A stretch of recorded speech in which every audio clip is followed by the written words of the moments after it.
guys, today I'm going to give some tips to perform your presentation well. I took the research according to Dr. Susan's discovery about presentation. So there are two sides to every piece of presentation. You are speaking and the audience are also listening. If you want to give a great presentation, you need to know about people. They understand how people can think, learn, see, hear, react, decide. The best able you will be put together that informs, inspire, and motivate. Okay, I will show you 5 things that great presenters know about people. Number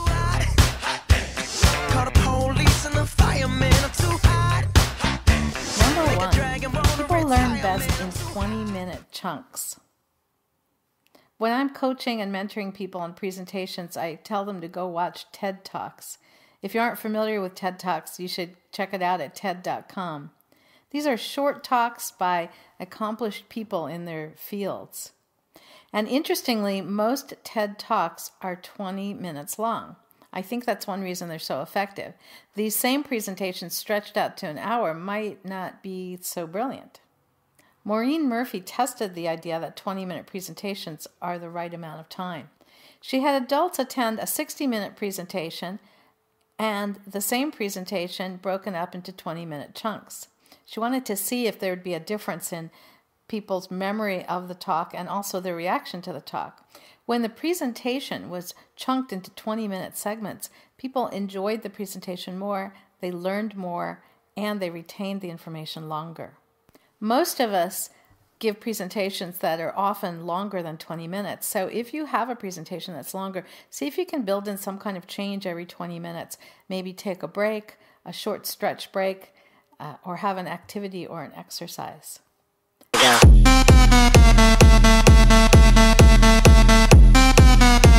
Number 2, multiple sensory channels compete.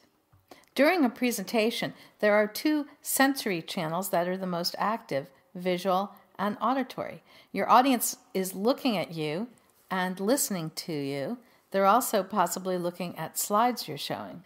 If the slides are visuals that are easy to understand, like photos or diagrams that add extra context and meaning, then having these multiple channels, audio and visual, are a positive experience for the audience. But if the slides are hard to read, if they're complicated, if there's a lot of text on them, then the visual channel is going to be distracting. The visual channel trumps auditory. We are very visual creatures. So if you have complicated information for people to read or look at, then they're not going to be listening to you anymore. So in particular, the sensory combination of slides that are filled with text and a speaker who is talking is just a bad combination. As soon as people are reading, they're not listening to you. You don't have to use slides in a presentation. Try putting your presentation together without any slides first and then decide if any of your points would be enhanced by the use of a visual example or illustration. You know what I call slides with a lot of text on them? Your notes. If you feel you need slides with text, it's probably because you feel you need notes. But you don't have to show the audience your notes. Because you know I'm all about that bass, no trouble. I'm all about that bass, no trouble. What you say is only part of your message.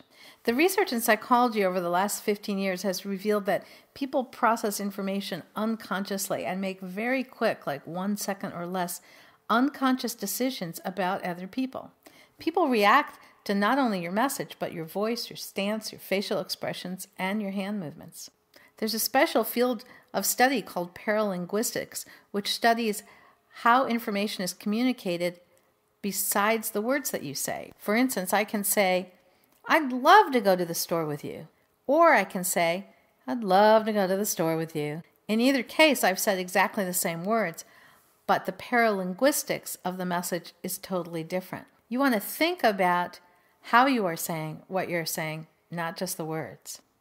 One of the best things that you can do is record a video of yourself giving a presentation, either a real one or just record a practice, and take a look at it and see what your body language and listen for what your paralinguistics are saying.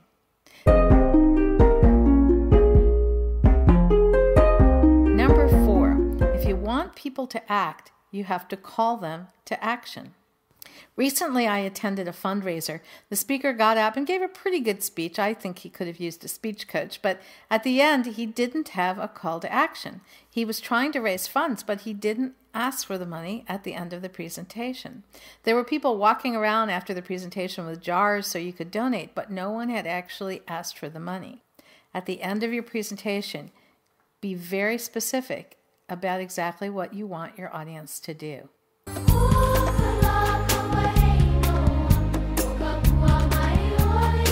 Number 5, people imitate your emotions and feel your feelings. People imitate what they see. If you are smiling, they tend to smile. If you're energetic, they'll be energetic. When you are passionate about your topic, your audience will be passionate. People like to watch and listen to someone who's animated and excited about what they're talking about. If your topic gets you excited, don't hold back. Show how you feel. That feeling will be contagious.